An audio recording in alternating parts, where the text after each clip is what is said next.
While Samsung and Apple compete over high-end flagship smartphones, the mid-range business is lively with plenty of competition.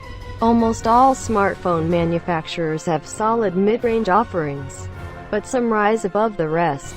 The XA0 is often considered the best phone in the sub-$300 category, while the $250 XA0 gets an honorable mention for its slightly larger display. With the Blade V8 Pro, ZTE is vying to make the short list of mid-range kings. Debuting earlier this year, the comes at the same price as the Moto G5 Plus, although with decidedly different specs. It also offers the same 5.5-inch display size you can find on the Huawei Honor 6X. How does it fare? For its competitive price, the Blade V8 Pro certainly is capable, and it just may dethrone the Moto G5 Plus. Let's take a closer look. The Blade V8 Pro doesn't look bad, but it's not unique by any means. On the front of the phone, you'll be greeted with a very standard look.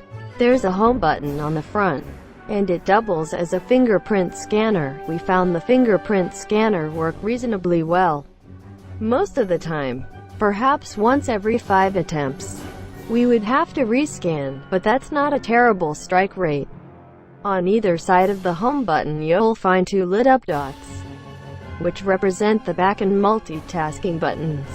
If you're new to Android, this can be a little confusing.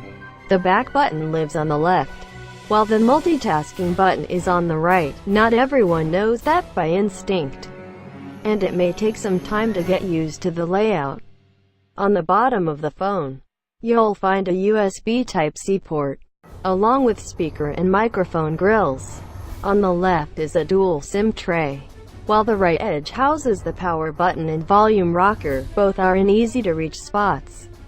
The back of the phone does away with the metal build found on other higher-end ZTE phones in favor of a textured plastic surface. We like it, not just because it's scratch-resistant, but it also gives the phone a little more grip, ensuring that you won't drop it easily. That's helpful considering the device doesn't have any official water resistance rating, so you'll want to be careful not to drop it around any pools. On the back, you'll also find ZTE